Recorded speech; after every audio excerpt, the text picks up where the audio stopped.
The private sector has all along been deemed to be the better employer. Employees working in the public sector always agitating for better pay, but it appears not.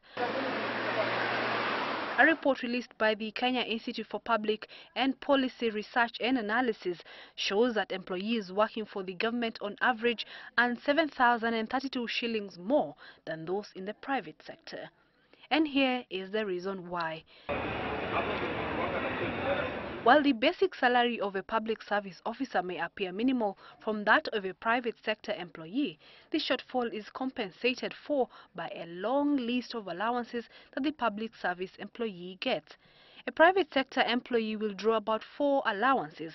Apart from the basic salary, they get medical allowance, commuter allowance, responsibility allowance, and acting allowance. On the other hand, a civil servant at the same level of employment gets almost 4 times that number. Rental allowance, special house allowance, medical allowance, hardship allowance, special duty allowance, ministerial allowance, extraneous allowance, uniform allowance, leave allowance, and telephone allowance.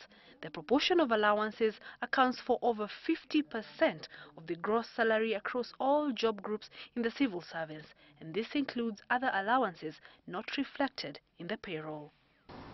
There are also other fees, commissions, honoraria, and other benefits that employees get. And this, in the public sector, have tended to be gone out of control. It's an area that is really biting. If you look at the ratio of allowances to basic pay, in some instances, the allowances are almost 100% or more than 100% of the basic pay. So we are looking at that as a way forward. The salary of a public servant has continued to grow since 2008, and it stands significantly higher than that of the average private sector employee. But as the public wage bill continues to grow, the report shows productivity is at an all-time low.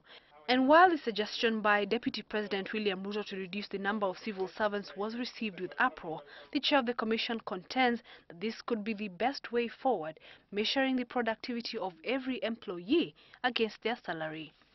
Are our numbers realistic? Are we over-bloated in terms of looking at the establishment of human resource? Those are some of the things that productivity will also bring on fall. Because if you're talking of, yes, we would have been productive, but we have numbers that are doing nothing, then of essence, that will need to be addressed. The highest consumers in the public sector are the teachers, taking up 30.2% of the 500 billion shillings, followed by civil servants working in various ministries, as well as those serving with security organs at 25.2%. Parastatals come in third at 21.5%, followed by county governments at 15.6%.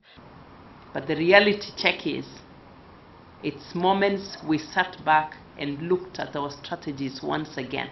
And so there are no two ways about it. The SRC remains committed to do whatever it takes to ensure that the wage bill comes down. That's if the economy of this country is to grow. Esther Kahumbi, Citizen TV from the KICC, Nairobi.